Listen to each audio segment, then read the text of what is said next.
The steel door screams open at 3:22 in the morning. Rain falls outside in sheets that sound like thousands of nails hammering against the Philadelphia streets above. But down here, beneath the abandoned warehouse in the Kensington district, there is no rain. There is only smoke and silence and the hum of air conditioning working against the August heat. Isabella Cole stumbles through that door bleeding. She is 28 years old, but her face tells a different story. Exhaustion has carved lines around her eyes that belong to someone 40, someone who has worked double shifts for 2 years straight, someone who counts tips at 3 in the morning to survive. Her diner uniform clings to her body, soaked through with rain and something darker. Blood drips from her split lip onto the polished concrete floor. Her left eye swells purple, the color spreading like a bruise across bone. Her white sneakers squeak on the floor as she staggers forward, her wet dark hair plastered to her pale face in streaks that look like shadows. The underground poker room swallows her like a mouth closing. Green felt stretches across the table under low-hanging lamps that cast everything in sickly yellow light. Stacks of cash rise in neat towers, hundreds, thousands, tens of thousands, scattered across the felt like monuments to a world she will never touch. Cigar smoke hangs thick and motionless in the muggy air, the kind of smoke that tastes like power and money and the kind of decisions that end lives. 6 men in suits that cost more than everything Isabella Cole has owned in her entire existence freeze mid-motion. Cards suspended between their fingers. Glasses of whiskey frozen halfway to lips. Eyes locked in confusion at the sight of her. Lucian Marino sits at the head of the table. He is 35 years old with half Italian, half Korean features that make him look like something carved from stone. Dark hair brushed back from his forehead. Eyes the color of a storm before it breaks. A scar runs from the corner of his right eye down to his cheekbone like a blade had tried to cut him in half and nearly succeeded. He wears a black suit tailored so precisely that every thread seems placed with intention. His white shirt is unbuttoned at the throat, showing the lean muscular chest of a man who does not live a soft life. A gold watch sits on his left wrist, worth more than a year of Isabella's old rent. His lieutenants Marco and Franco stand on either side of his chair like bookends holding up the world. Marco is 32, broad-shouldered, with a kind of face that suggests he has been hit many times and hit back harder. Franco is 30, leaner, with intelligent eyes that miss nothing. Both men have hands that rest near concealed weapons. Both men have killed people. Both men know how to do it quietly. When Isabella Cole staggers into the room with blood on her lip, Lucian Marino is in the middle of placing a bet that would take 6 months to spend. The room goes absolutely silent. Not the kind of silence that is just the absence of sound. The kind of silence that is a living thing. The kind that fills your lungs and stops your heart.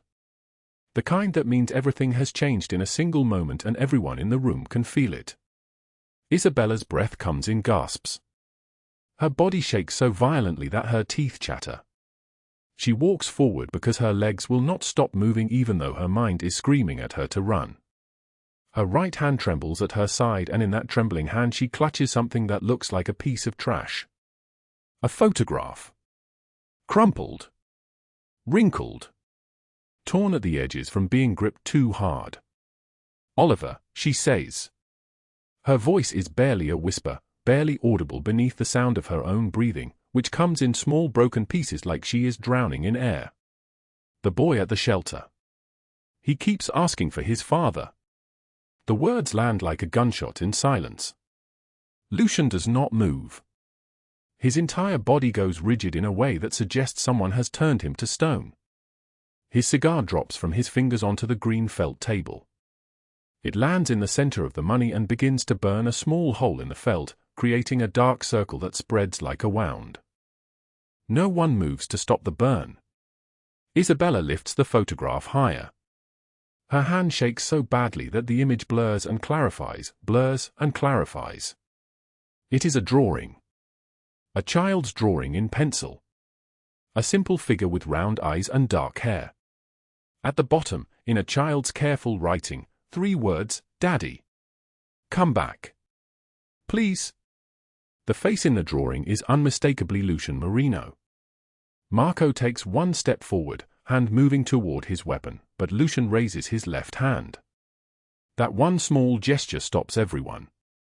The watch on his wrist catches the light and throws it back like a tiny sun. His voice comes out deep and solid like an oath. Like something that cannot be broken or bent. "Tell me," he says. Isabella opens her mouth but no words come out. She tries again. Tries a third time. Finally the words spill out in a rush, tumbling over each other like they have been waiting her entire life to be spoken. 6-year-old. Lives at the shelter on 8th Street.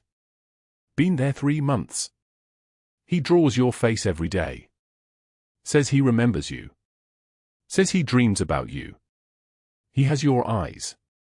He has your whole face and nobody," she stops, her voice breaking like glass, "nobody ever knew who he was.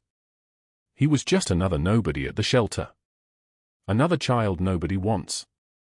Lucian Marino stares at the photograph in her trembling hand and something moves behind his eyes. Something cold and dark and dangerous. Something that has not stirred in 6 years, since the day his ex-wife took his son and disappeared into the world like they had never existed. Since the day his own brother told him he had no choice but to let them go or lose everything else. The room is so quiet you can hear the burn hole in the felt growing larger.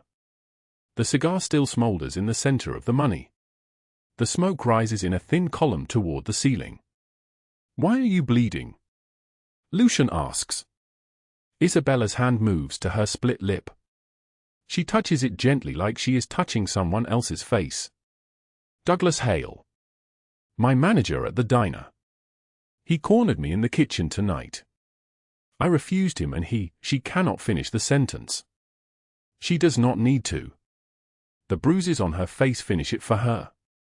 The blood finishes it. The fact that she is still shaking finishes it." "How did you find him?" Lucian asks. "How did you find my son?" "I didn't know he was your son," Isabella whispers. "I just knew he needed someone. 3 months ago there was a fire at the shelter. I was working a shift nearby. I heard the alarm and I went in and I found him and I carried him out. After that he started coming to the diner. Asking for work. Asking for food. He watched me. Like he was trying to figure out if I was going to hurt him or help him. And every day he would draw pictures of a man. Dark hair.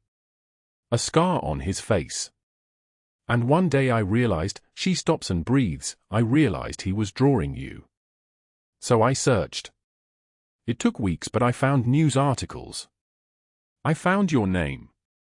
I found photographs. And today Oliver asked me to find his father because he said he was tired of being nobody. He said he wanted to know his father.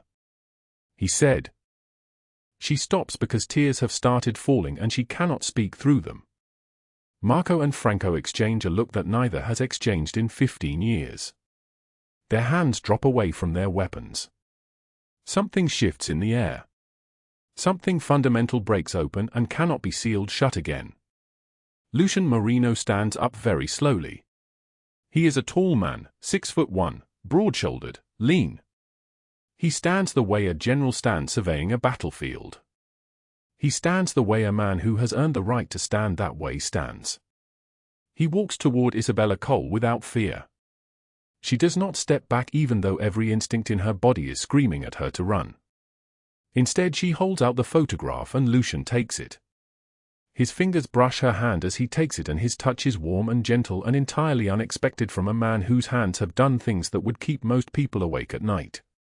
He looks at the drawing for a very long time. "What is your name?" he asks without looking up from the photograph. "Isabella Cole," she whispers. "Isabella," he says, and the way he says her name, carefully, like he is memorizing it, like he is carving it into something permanent, makes her understand that her life has just divided into before and after. Before this moment when she was nobody. After this moment when she is someone. Someone who matters to a man who can make empires rise and fall with a single word. But what she does not know is that 72 hours from now, the people who hurt her will be completely destroyed. What she does not know is that darkness in this city is about to meet darkness, and one of them will not survive the collision. What she does not know is that her act of saving a child will cost two criminals everything they have built. The rain outside continues to fall in sheets. The nails continue to hammer against the streets above. The storm is not yet finished with Philadelphia. Before we continue, drop a like if this story hits you. Share it with someone who needs to hear it and subscribe so you don't miss what's coming tomorrow. Now let us go back to the beginning and understand how Isabella Cole became invisible, and how a child became a weapon against the darkness that raised him. The screen fades to black. Text appears. Rewind. 72 hours earlier. The alarm on Isabella Cole's phone screams at 5:33 a.m., and she does not move. She lies in the dark of her studio apartment on Vine Street, staring at the water stain spreading across the ceiling like a disease, listening to the radiator clang against the wall. 3 years of mornings exactly like this one. 3 years of waking before the sun, before the world demands anything from her, before she has to pretend that she is not slowly disappearing. She reaches over and silences the phone. The screen shows the date. Tuesday. 2 jobs today. 16 hours if you count the travel time between locations. $7.43 in her checking account. The radiator clangs again, angry, as if it too knows that winter is coming and there is no money to keep anything warm. Isabella sits up slowly, her back cracking like old wood. At 29 years old, she moves like a woman twice her age. Orthopedic shoes bought 3 years ago, still the best investment she has ever made, waiting by the door where she leaves them each night. Her uniform for Mike's Diner hangs on a plastic hook, polyester the color of old mustard, stained at the hem no matter how many times she washes it in the bathtub because the sink is too small. On the nightstand sits a single photograph in a frame from the dollar store. A man with dark eyes and gentle hands, wearing a navy uniform, smiling at the camera like he believes the future holds something good. Her husband. Michael. He died 3 years ago last month. A car accident on I-95. One moment he was driving to work. The next moment he was gone, and Isabella was left with a photograph and hospital bills totaling $47,000. The bills are paid now. It took 3 years of double shifts and eating food discarded from restaurant kitchens, but they are paid. The photograph remains. She touches her finger to the glass. "I am going to work," she whispers. "I am going to come home. I am going to sleep for hours and do it again tomorrow." This is their ritual, she and the photograph. She talks to him because he is the only one who listens without judgment, without pity, without that particular expression people make when they realize that Isabella Cole is the kind of woman who will never matter, never have enough, never be rescued. The shower takes cold water. The building's hot water heater broke in September and the landlord, a man named Victor who collects rent in cash and asks no questions, says he will fix it in the spring. Isabella stands under the cold spray for exactly 3 minutes because the water bill comes due on the 15th and she cannot afford to waste. Her skin turns blue-white. Goosebumps rise like accusation across her arms. She does not cry. Her tears dried up somewhere on a Greyhound bus 3 years ago, the one carrying her from Pittsburgh to Philadelphia with nothing but a suitcase and the certainty that she could not afford to stay where people knew her before. By 5:59 a.m. she is dressed. The uniform fits loosely because she has lost weight in the last 6 months. Not intentionally. Simply the mathematics of survival. Rent takes $800, utilities take $120, food takes as much or as little as she can manage. The orthopedic shoes go on over socks with holes in the heels. Her name tag, scratched and faded, reads Isabella in letters that are almost invisible. Mike's Diner opens at 6 o'clock. The bell above the door chimes as she walks in, and the smell hits her like a wall: hot grease, burnt coffee, the particular mustiness of a place that has served the same clientele for 43 years without ever updating anything. The counters are cracked formica, turquoise, and cream, and the vinyl seats are split in 17 places. Isabella knows this because she has counted the splits while standing at the counter waiting for orders to be ready. Douglas Hale stands at the register, scrolling through his phone. He is 52 years old, carries weight around his middle like a burden he refuses to set down, and has small eyes that move across women the way other people's eyes move across garbage. He owns Mike's Diner, or rather, a bank owns Mike's Diner and Douglas manages it, which gives him absolute power over everyone who works there because his word is the only law that matters to the 7 employees who depend on this job. "You are late," he says without looking up. His voice has the texture of gravel. Isabella checks the clock. It reads 6:01 a.m. "No, sir. I am on time." The clock is slow. He still does not look at her. His fingers move across his phone, and she can see his thumbs typing something, erasing it, typing again. A man composing cruelty with deliberation. "You owe me 1 minute. You can work that off during your break." "No break today." She does not argue. Arguing costs her this job, and this job costs her $9 per hour for 8 hours, which equals $72 before taxes, which is the only reason her name has not appeared on an eviction notice yet. She ties her apron around her waist and begins setting up the coffee station. The pot from yesterday is still sitting in the machine, solid and dark as tar. She pours it down the drain and starts fresh because the health inspector visits every 3 months, and finding evidence of yesterday's coffee would cost Douglas $200 in fines. The morning shift is exactly the same as every morning shift. Men in work clothes order eggs and toast, check their phones, leave dollar bills or quarters that Isabella collects in her apron pocket because tips are not guaranteed and paychecks are not reliable, and Douglas sometimes forgets to process the payroll and then remembers 3 weeks later. By 2 p.m. she has worked 8 hours and earned $72 and collected $18.35 in tips. She stands in the bathroom, counts the money, and hides $30 in her left shoe for emergencies and $5 in her bra, leaving what remains in her apron. At 3:48 p.m. she arrives at the Mercy House shelter on Frankford Avenue. The shelter serves the city's homeless population, provides 2 meals a day, and operates on donations and prayers, mostly prayers because donations have dried up in the last 3 years. The director, a woman named Susan with grey hair and the exhausted eyes of someone carrying weight that will never lighten, gives Isabella a hug. "You look thin," Susan says. "Are you eating?" Isabella does not answer. The truth would require explanation, and explanation requires vulnerability, and vulnerability is a luxury she cannot afford. Instead she says, "I am fine." "Where do you need me?" The shelter houses 43 people on this Tuesday night. Families in the West Wing, single men in the East, women on the 2nd floor.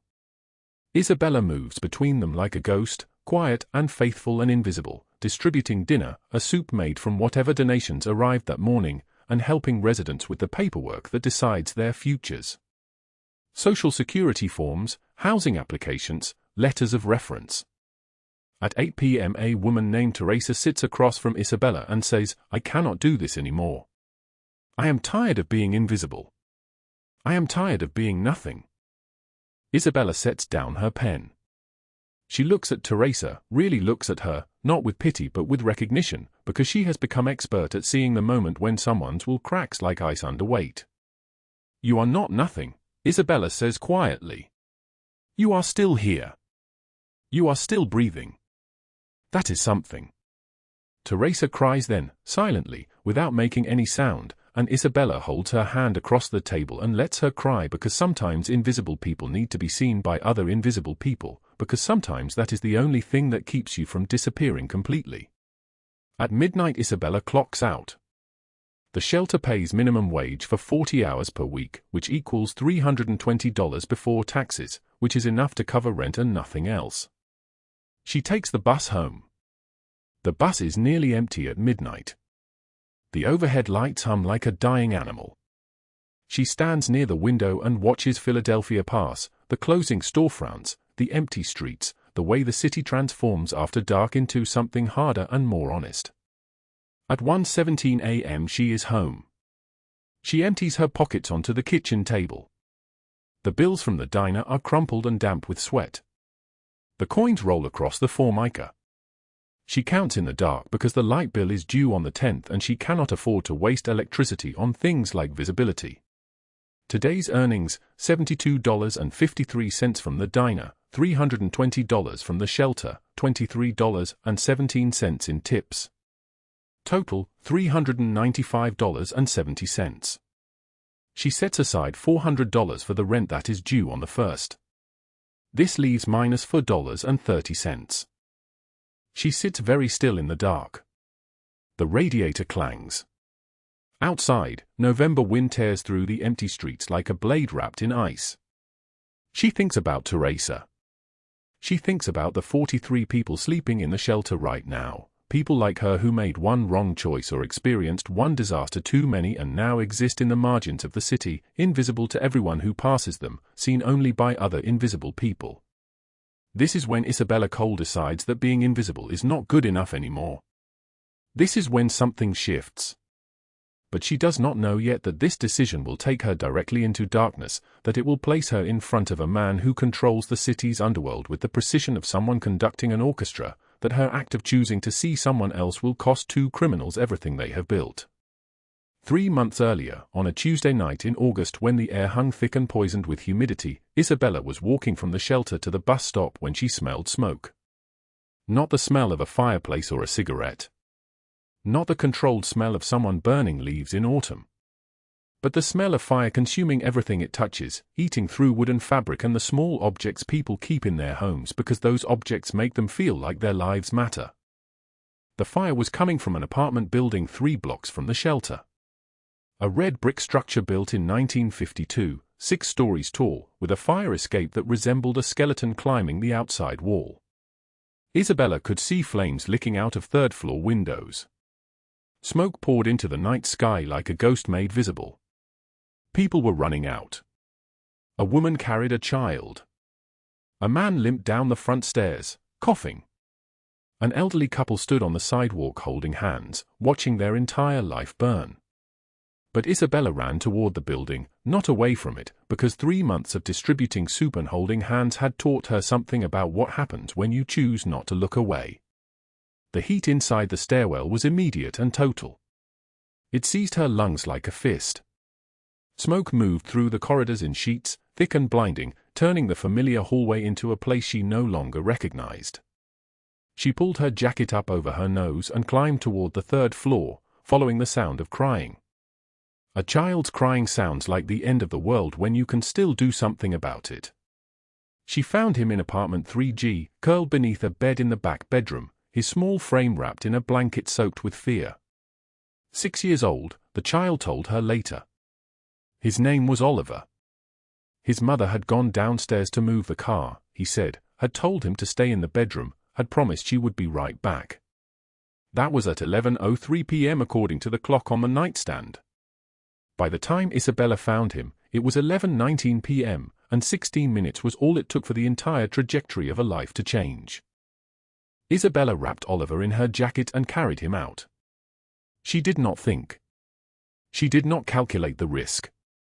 She simply carried him down the stairs through heat that burned her lungs and down 2 flights before firefighters arrived and took him from her, took him to the hospital where they discovered that Oliver's mother had not made it out, had been found on the 1st floor where smoke had overcome her, had been pronounced dead at 11:02 p.m., 24 minutes after she had left her son sleeping. The child had no father listed on his birth certificate. No relatives came forward. The state was preparing to move him into foster care when Isabella convinced Susan to let her keep him at the shelter temporarily while she searched.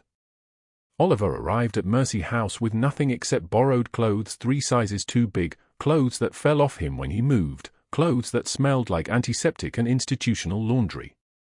Every night for 3 months, Isabella sat beside Oliver's bed and listened to him talk about his papa. The man Oliver described came from a series of drawings created with donated crayons. Dark eyes. Strong jaw. A dragon tattoo climbing up his neck. "My papa," Oliver would whisper, holding up each drawing like evidence that his father existed, that somewhere in the city there was a man who looked like this, a man who would come and take him home and make everything make sense again. Isabella promised to find him. She did not know how. She did not know who looked for answers in Philadelphia without money or connections or anything except the conviction that a child's memory deserved to be honored. But she promised anyway, because a promise to a 6-year-old boy is the most serious promise anyone can make. She started researching in the shelter's office computer during her breaks. She typed the description into search engines. Dragon tattoo. Dark eyes. Philadelphia underworld. Nothing. She asked around carefully, casually, the way a woman asks questions when she does not want anyone to know that the answer matters to her. The other shelter workers did not know. The residents did not know. No one knew a man matching Oliver's drawings. But time was running out. The state deadline was approaching. In 3 days, Oliver would be transferred to state custody, placed in the foster care system, separated from Isabella permanently. 3 days to find a father who might not even exist, who might be a figment of a traumatized child's memory, who might be anyone at all. It was desperation that made Isabella do what she did next. It was the realization that being invisible meant no one was watching her, which meant she could go places and ask questions that other people could not ask without consequence. On the night before Oliver's transfer date, she took Oliver's most detailed drawing and she walked into Sal's barbershop on Broad Street, a place where men in expensive suits sometimes waited in the back room, a place where asking the right question to the right person might lead you somewhere else entirely. The barber, an old man named Salvatore with white hair and eyes that had seen enough to know better than to be surprised, looked at the drawing for a very long time. "Where did you get this?" he asked quietly. "A child drew it," Isabella said. "The child is his son. The child needs to find him." Salvatore looked at her more carefully. He set down the drawing. "Come with me," he said, and he led her through the back of the barbershop to a door that opened onto an alley, and in that alley there was a black SUV with tinted windows, and in that SUV was a man named Marco who asked her name and listened to her story with an expression of absolute concentration, as if every word she said was being recorded directly into his memory. By 3:22 a.m. that same night, Isabella found herself walking through the back entrance of an underground poker room hidden beneath the streets of Philadelphia, wearing the same uniform she wore at Mike's diner, carrying the drawing of a 6-year-old boy, her blood dripping from her lip where Douglas Hale had struck her when she refused to close the diner early so he could take her into the office, when she resisted, when she finally ran. And in that moment, in the silence that followed her entrance, Oliver's father looked up from the green felt table and recognized the only child he had lost, and everything changed.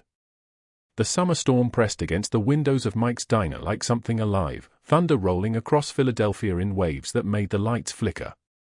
9:00 p.m. The kitchen was still running, still steaming, still moving with the rhythm of a Friday night that refused to end. Isabella Cole wiped down the counter for the 15th time that evening, her fingers raw from the hot water, her apron soaked with spilled coffee and the desperation of someone counting hours until she could escape. Douglas Hale sat in his office in the back, surrounded by the receipts of the night. He was 42 years old but looked older, his face the color of raw meat, his tie stained with the carelessness of a man who had learned that no one was watching closely enough to care. The tie hung crooked against his expanding middle, and his breathing came in short bursts as he hunched over his desk, counting bills that did not belong to him. $43 in tips from the waitresses. $37 from the counter staff. He had been stealing for 6 months, and no one had reported him because reporting him meant losing the job, and losing the job meant losing everything. The knock on his office door came at 9:45. Isabella stood in the doorway, still wearing her uniform, still moving with the careful steps of someone trying not to disturb the air. "Mr. Hale, I need to talk to you about the—" He cut her off without looking up. "You're working late tonight. Melissa called in sick. I can't. I have to get to the shelter. There's a child waiting for me, and the director said if I don't come back by 11. Hale rose from his chair. It scraped against the floor with a sound like bone on stone.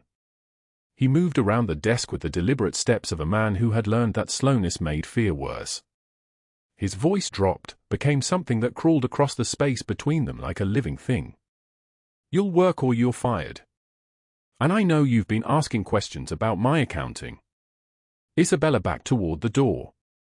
Her heart was moving too fast, her breath becoming something shallow and useless in her chest.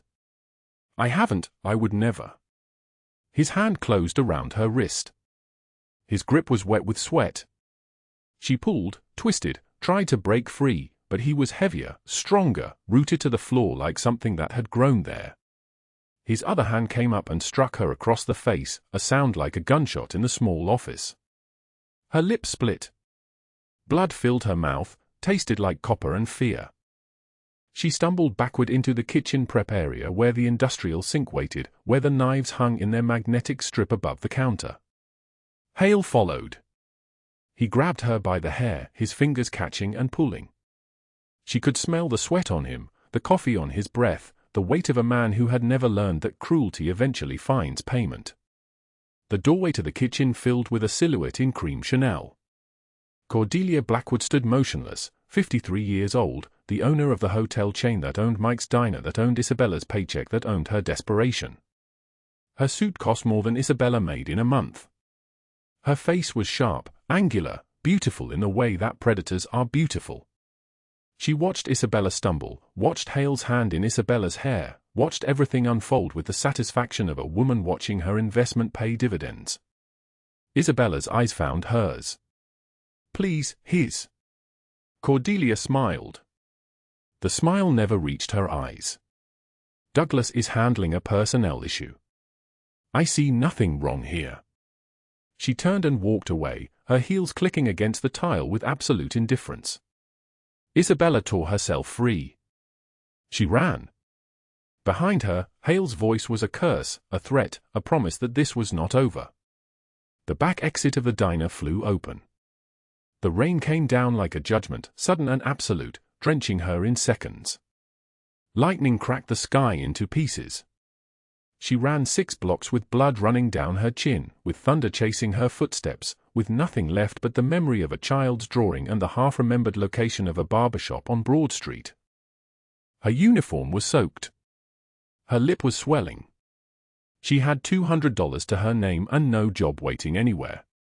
What she did have was a drawing of a 6-year-old boy who called himself Oliver, and a fragment of a conversation she had overheard 2 months ago about underground poker games in South Philadelphia, about men in expensive suits who appeared in basements and alleys and places where the rules were written in blood instead of law. The rain plastered her hair to her face as she walked. The city was mostly empty at this hour, the streets slick and reflecting the lights of closed shops and empty offices. She found the unmarked door at 3:22 in the morning, exactly where the bartender from the shelter had told her it would be, exactly where a man with a scar running from his eye to his cheekbone had once disappeared when someone mentioned his name. She knocked. The door opened. A man named Marco stood in the darkness, studying her with the expression of someone who had been trained to memorize faces. She told him about Oliver. She told him about the drawing. She told him about a father who had lost his son. Marco's expression did not change, but something moved behind his eyes. He stepped aside. Come with me. The underground poker room was buried beneath the streets like a secret the earth had learned to keep. The air was thick with cigar smoke and money and the particular tension that exists only in rooms where fortunes change hands in seconds. The green felt table sat in the center, surrounded by men in suits that cost more than everything Isabella had ever owned. Lucian Marino sat at the head of the table, 6'2", broad-shouldered, with dark hair silvered at the temples and a scar running from his eye to his cheekbone like a question mark asking what violence meant. His hands were steady as he held his cards. His expression was stone. Isabella walked forward, her uniform still dripping rain onto the floor. She held out the drawing with trembling fingers. Lucian looked down at the photograph. The entire room went silent. The kind of silence that swallows sound and leaves only absence behind. He rose slowly from his chair, the movement controlled, deliberate, the movement of a man accustomed to being obeyed. 4 strides brought him to Isabella. He took the drawing from her shaking hand. Oliver's face looked back at him, a child's sketch but unmistakable. His son. His boy. Missing for 6 months since his ex-wife disappeared during a custody battle, since Lucian's world had fractured into before and after, into a man who slept and a man who only waited. Where is he? Lucian said. Not a question. A statement issued to a world that had no choice but to obey. The shelter on Maple Street, Isabella whispered. 3 months. I pulled him from a fire. His mother, she didn't make it out. Lucian turned to Marco without looking away from the drawing. Get the car. Now. The black SUV moved through the sleeping city with the certainty of something that had never learned to question its path. Lucian sat in the back seat, holding the drawing, his hand shaking in a way his men had never seen before. Isabella sat beside him, still bleeding, still terrified, but held in place by the strange knowledge that she had just set something in motion that could not be stopped. The shelter was quiet at 4 in the morning. The night worker didn't argue when Lucian walked past, when he moved toward the children's room with Marco at his shoulder. The other beds were empty. Oliver lay sleeping in a donated mattress, his small frame swallowed by sheets too large, his arms wrapped around a stuffed bear that had been washed so many times it was fading to almost nothing. Lucian dropped to his knees beside the bed. In 15 years, Marco had never seen him like this. The man who never showed weakness, who had ordered death without flinching, who had survived in a world where sentiment was a luxury, was crying. Tears streamed down his face as he reached for his son. Oliver's eyes opened. For a moment there was confusion, the disorientation of a child pulled from sleep. Then recognition. His small face transformed. Papa! The boy threw his arms around Lucian's neck with the force of 6 months of missing, 6 months of asking where his father was, 6 months of sleeping in a shelter after his mother never came back. Lucian held him like he was holding his own beating heart, like the child might dissolve if he loosened his grip. Marco looked away. Franco, standing at the doorway, blinked hard against the moisture in his eyes. Isabella watched from the hallway, her own face wet, understanding that she had just witnessed something that could never be unseen, that could never be forgotten. Lucian's office was on the top floor of the import company, leather and dark wooden windows that showed the entire city sleeping below them. Sunrise was painting the sky in shades of gold and amber when Isabella sat across from him, still in her blood-stained uniform, her lips swollen into a shape that made her barely recognizable. Oliver was asleep on the couch, his small hand still clutching his father's jacket. "Tell me everything," Lucian said. Isabella told him about the fire 2 years ago that had taken her husband and her home. About standing in the ashes holding one photograph, the only thing that survived. About taking the diner job because it was available, the shelter job because she needed a second source of income to survive. About saving Oliver because she saw a child burning and her body move before her mind could catch up. About not knowing who he was, about only knowing that he needed help, about protecting him for 3 months while the state processed paperwork and funding dried up. Lucian listened. His expression softened in ways that made the edges of his face unfamiliar, like looking at a statue that had learned to breathe. "Why would you help me?" Isabella asked. Her voice was barely audible. "I'm nobody. I have nothing. I'm just a waitress with a splitting lip and a uniform that smells like grease and—" "You saved my son," Lucian said. His voice was like stone that had learned to speak. "You protected him for 3 months when you had nothing, when you were drowning, when you could have walked away. You are not nobody. You are the only person in this city who mattered." He slid a piece of paper across the desk. A check. $200,000. Isabella's vision blurred. She could not form words. She could not breathe. "The shelter needs funding," Lucian continued. 3 days before the state closes the doors. "I'm writing the check. Not for you. For Oliver. For the other children who need you. I can't accept." "You already have." At 8 in the morning, Isabella's phone rang. Douglas Hale's voice came through, venomous, dripping poison. "You ran out on your shift. You're fired. And I'm reporting you to every restaurant in this city. You'll never work again. Do you understand me? You're finished." The line went dead. Isabella stared at the phone in her hand. She had $200 to her name, and now she had nothing. No job. No income. No future that didn't involve homelessness or asking family for help she did not have. Lucian watched her face change. Watch the light drain from her eyes. Watch the moment she realized what had been taken from her. "What happened?" he said. She told him about Hale. About Cordelia Blackwood standing in the doorway watching her being struck. About months of stolen tips and threats and the knowledge that the system protected men like him because it needed men like him to keep women like her compliant, desperate, controllable.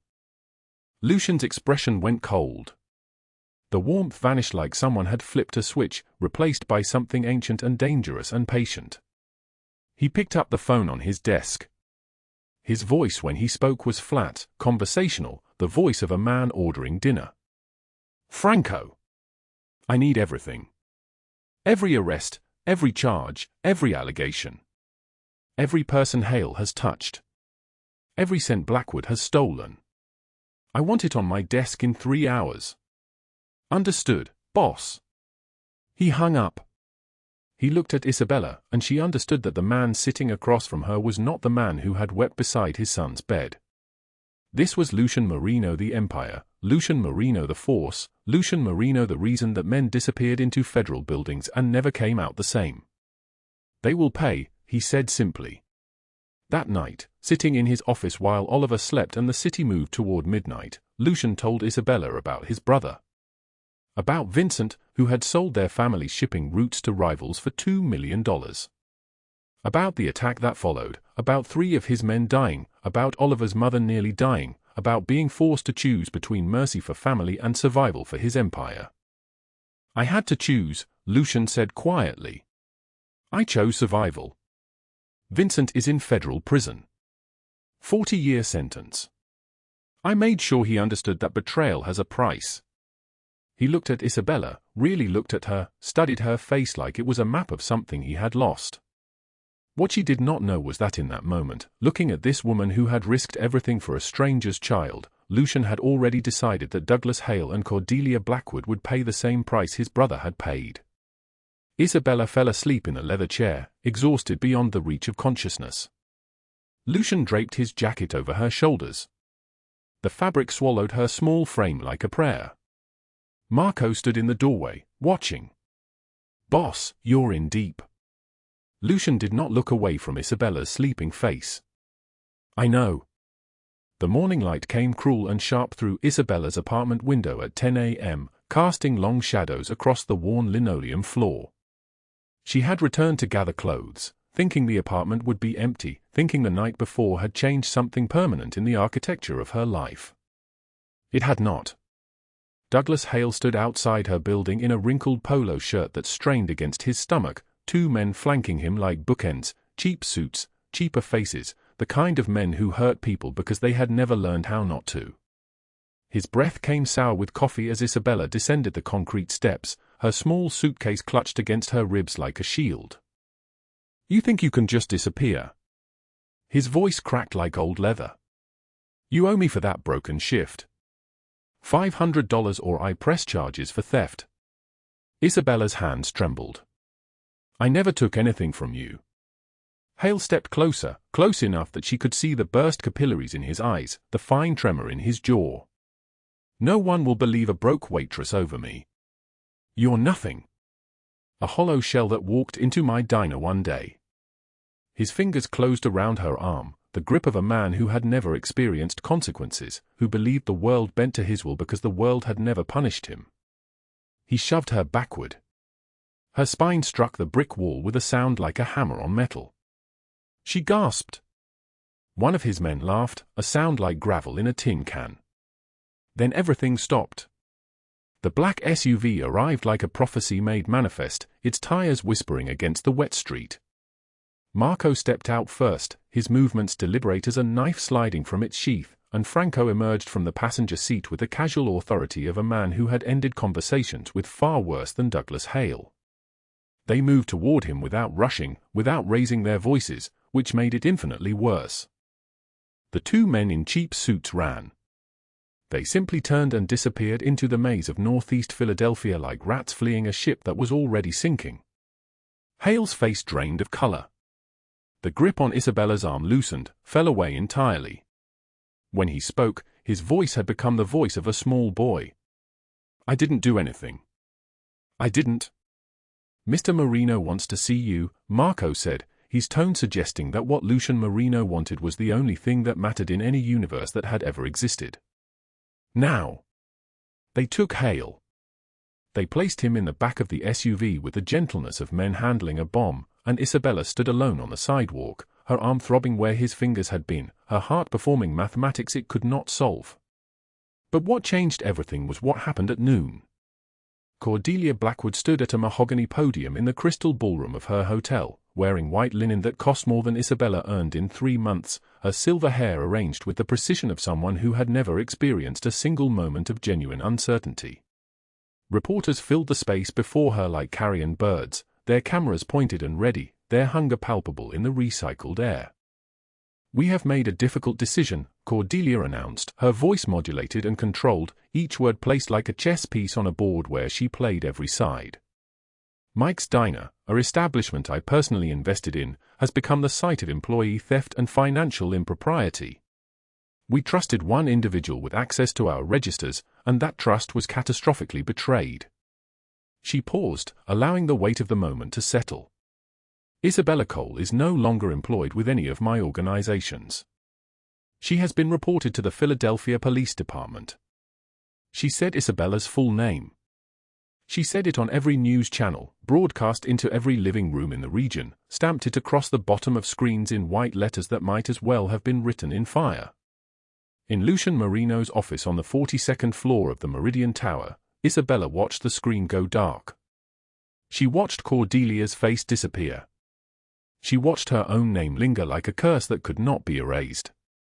Then she stood, and she walked, and no one stopped her because Lucian was on a call with federal agents and Marco was orchestrating logistics and Franco was 6 blocks away leading a team through evidence acquisition, and Isabella was simply a woman who had decided that the bridge over the Schuylkill River existed for a reason.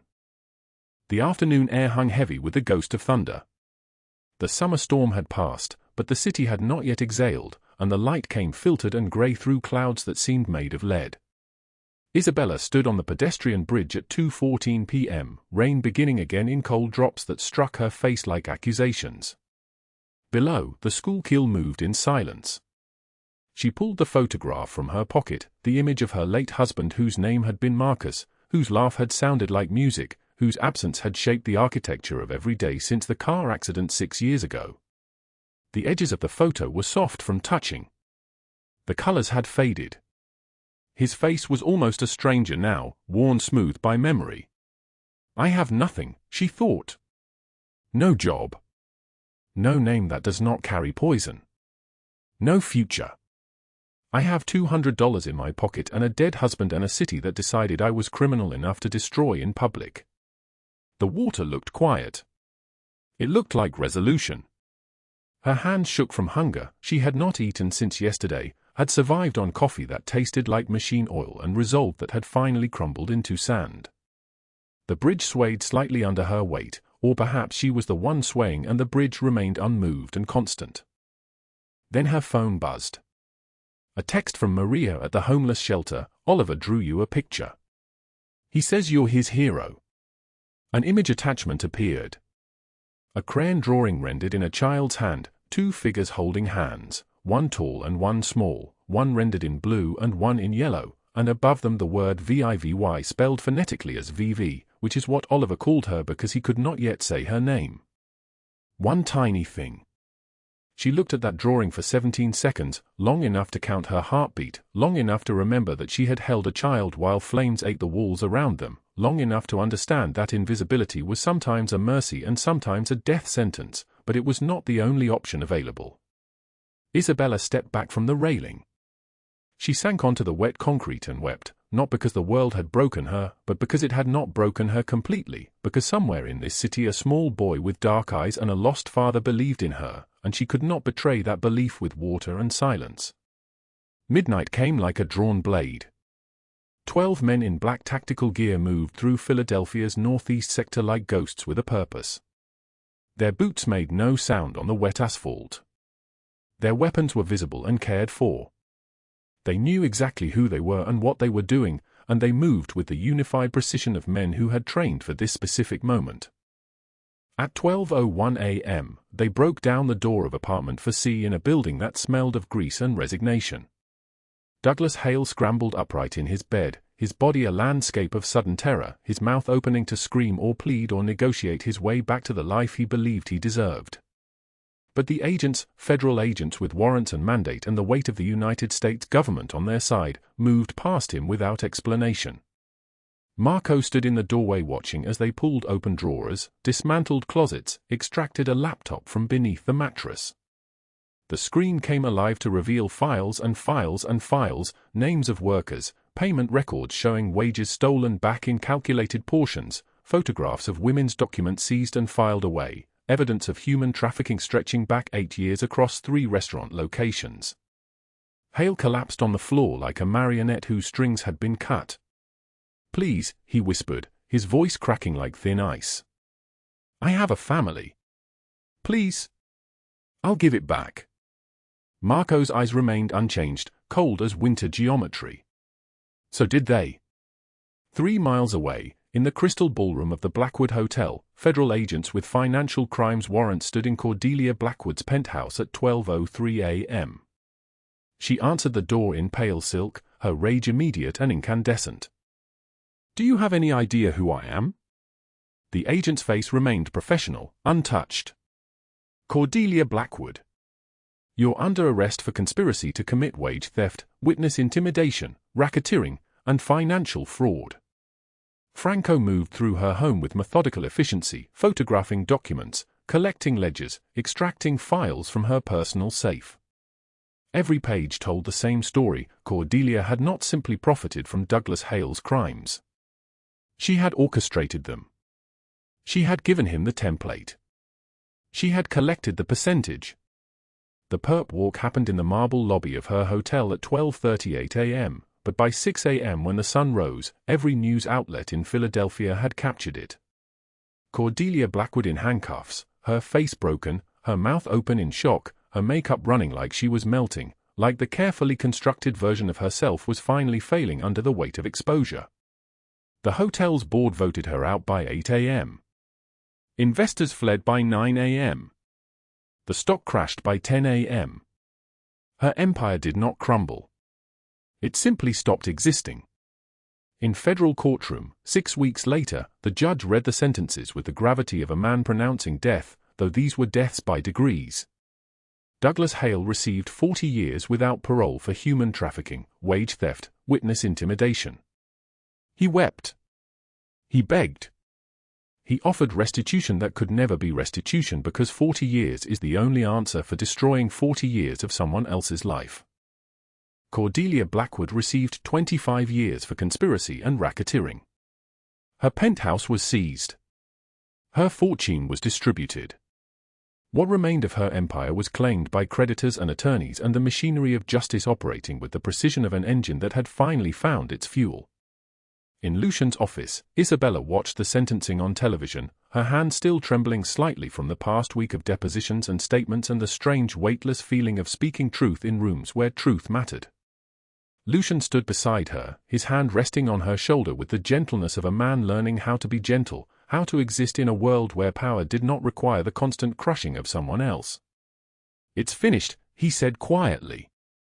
Isabella looked at his reflection in the dark television screen, this man who had moved heaven and earth and federal law enforcement, not because he loved her, though she now understood that he did, but because something inside him had recognized something inside her that deserved recognition.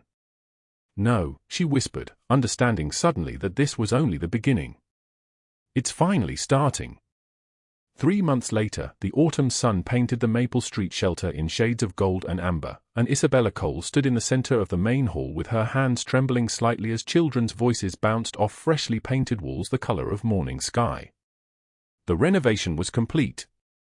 New beds lined the dormitory upstairs, each one covered in quilts donated by churches across the city. The kitchen smelled like real food now instead of the reheated scraps from her diner days. Sunlight streamed through windows that actually opened, that let in air that hadn't been trapped in darkness for years. She wore professional clothes now, a gray blazer, black trousers, shoes that didn't make her feet scream by noon, but in the corner of her office sat her old orthopedic shoes, the ones she'd counted tips in at 3 in the morning, the ones that had walked her through 2 years of survival. She couldn't throw them away. Some reminders had to stay. Oliver pushed a wheeled cart stacked with donated books through the hallway, his 6-year-old frame too small for the task but his determination absolute. He had learned his father's stubbornness early. His dark hair fell across his forehead as he concentrated, tongue poking out slightly, and Isabella's heart did something that still surprised her. It softened in a way she thought had calcified years ago. "Miss Bella, where do the blue ones go?" Oliver called, his voice carrying the belltone of childhood certainty. "The blue ones go on the shelf in the corner, the one with the sun painted above it." "Do you remember?"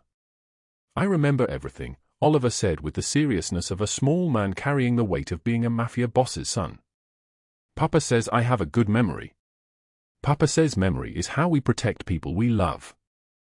Isabella felt something catch in her throat. She had not cried since the federal sentencing 6 weeks ago. The tears had been used up somewhere between the depositions and the moment she watched Douglas Hale receive 40 years without parole. But Oliver's innocent statement, the way he connected memory to protection to love, threatened to crack the careful composure she'd rebuilt. The front door opened at exactly 4 o'clock. Lucian Marino stepped inside wearing a charcoal overcoat that cost more than Isabella's entire wardrobe from 6 months ago, his dark eyes scanning the space with the precision of a man assessing territory, though what he was assessing now was something different. He was looking for her. Their eyes met across the room. Neither moved for a moment. The air between them was still tentative, still learning how to breathe around the weight of what had happened, what had been saved, what had been destroyed to make space for this fragile new thing. "Papa!" Oliver abandoned the book cart entirely and launched himself toward his father, who knelt down with the grace of a man learning how to be gentle, how to exist in a world where power didn't require the constant crushing of someone else. Lucian held his son like the boy was made of glass and light, like this small person was the only thing that mattered in a city full of 5 million souls who meant nothing to him. When he straightened, Oliver's hand locked in his, he looked at Isabella again. "Can I talk to you?" he asked. His voice was careful, tentative in a way that seemed impossible for a man who had moved heaven and earth and federal law enforcement to his will. "Alone?" Isabella's stomach turned over. She nodded. "Of course. Marco, can you take Oliver to the kitchen? There's fresh bread cooling on the counter, and I think we have honey." She watched Oliver's face light up as Marco appeared from the doorway with the loyalty of a man who had served Lucian for 15 years and was still adjusting to the revelation that his boss could smile. Marco's expression when he looked at Lucian now held a kind of wonder, like he was watching a man return from the dead. Isabella's office was small, a desk salvaged from a thrift store, a chair with one broken wheel, walls covered with drawings the children had made. Lucian filled the space completely. Even sitting, even trying to make himself smaller, he was enormous. "The shelter is beautiful," he said quietly. "You did that. You funded it. 5 years of funding, Lucian. I don't know how to thank." "You already did." He leaned forward, his hands clasped together in a gesture she'd never seen from him before. "That night you came to the poker room, that night you gave me back my son, you gave me back my life. Everything I've done since then has just been trying to catch up to what I owe you." Isabella looked at the scar running from his left eye to his cheekbone, a permanent map of violence. She thought about the scars Douglas Hale had left on her, the ones you couldn't see. The ones that still woke her up at 3 in the morning. "I want to take you to dinner," he said. "Somewhere quiet. No meetings, no business, no empire. Just you and me. Is that something you would want?" She felt fear rise in her throat. Fear of his world, of the gap between the shelter director and the man sitting across from her, of wanting something this badly and having it taken away. Fear of healing. "I don't know how to do this," she whispered. "Your world, my world. They're so different. I'm so different from the women you know." Lucian reached across the desk but didn't touch her. He let his hand hover there, offering, waiting. "We make a new world," he said. "A third world. Not mine, Not yours. Ours. 3 days later, he took her to a restaurant in South Philly, a place with red checkered tablecloths and strings of white lights and the smell of garlic and basil hanging in the air like a prayer. The walls were covered with photographs of families, generations of people eating together, laughing together, staying together.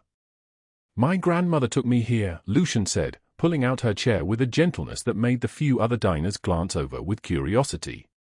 After my mother died, I thought I'd never sit across from anyone and feel the way I felt at those tables. I thought that part of me had been buried with her. He ordered for both of them without asking, selecting dishes with the care of someone sharing something sacred. When the food arrived, he watched her eat more than he ate, and Isabella felt seen in a way that had nothing to do with being visible and everything to do with being known.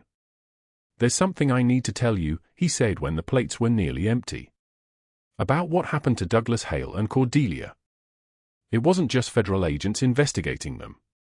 I provided evidence. I made calls.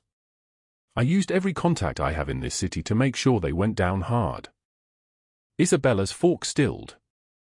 She had wondered about the speed of the investigation, the precision with which every detail had been uncovered. "I couldn't let them hurt you again," he continued quietly. "I couldn't let them hurt anyone again. So I became a cooperating witness. The FBI knows things about my business, about people I work with. I did it anyway." Isabella reached across the table and took his hand. His fingers were warm, his palm calloused despite all his money, despite everything he'd built. She thought about the night she'd walked into the poker room with blood on her face and her son's picture in her hand. She thought about how he had moved an entire empire to protect her. "Thank you," she said, "for risking everything. You risked everything first. Every day for 2 years, working those shifts, keeping Oliver safe even when you thought I was just some criminal at a card table. You saved him without knowing who I was. We saved each other." "Yes," Lucian said. "We did." The restaurant's owner appeared with dessert they hadn't ordered, tiramisu with a candle burning in the center, something traditional and beautiful. As the light flickered across Lucian's face, Isabella saw him clearly for the first time since this all began. Not as a crime boss or a powerful man or the person who had destroyed her tormentors. Just as someone who had lost his son and found him again through her hands. Someone who understood darkness because he carried his own. When they walked out into the Philadelphia night, the air was crisp with early autumn. Lucian didn't touch her, but he walked close enough that she could feel him there, solid and present. "I'm terrified," Isabella said. "Of what?" "Of this being temporary. Of waking up and finding out this was the dream and the shelter and the survival were real." Lucian stopped walking. He turned to face her. The city lights reflected in his dark eyes. "I have spent my entire life taking things that weren't mine, controlling things, breaking things. But I'm going to spend the rest of my life protecting this. Protecting you. Protecting us. That's not temporary. That's a code. That's the only thing I know how to do that matters." He didn't kiss her. Not yet. But he took her hand, and they walked together through the streets of Philadelphia, two people who had been broken in different ways and were learning how to be whole together. At the shelter the next morning, Oliver was waiting on the front steps, his small frame practically vibrating with excitement. "Did you have dinner?" he asked Isabella. "We did.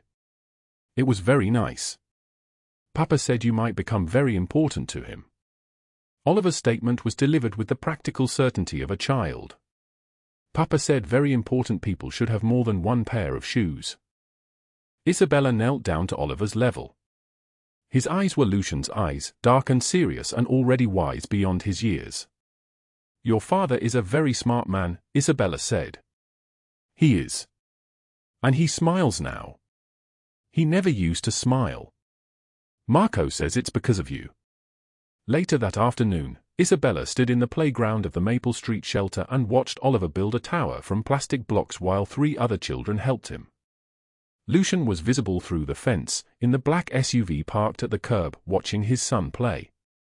The distance between them was deliberate. He was giving her space, learning how to be present without overwhelming, how to be powerful without dominating. Isabella thought about the federal courtroom 6 weeks ago. She thought about Douglas Hale's 40-year sentence and Cordelia Blackwood's 25 years. She thought about their empires crumbling, about justice moving like a slow avalanche, crushing everything they'd built on the suffering of others. She thought about how she'd had $200 in her pocket the night she walked into that poker room. Now she had a shelter, a purpose, and a man sitting in an SUV who had risked his own freedom to protect her. The tower Oliver and his friends were building reached up toward the sky, precarious and beautiful and entirely possible. This story teaches us that even in the darkest moments, love finds a way. If you believe that, hit like and subscribe. Leave a comment and tell us how this story made you feel.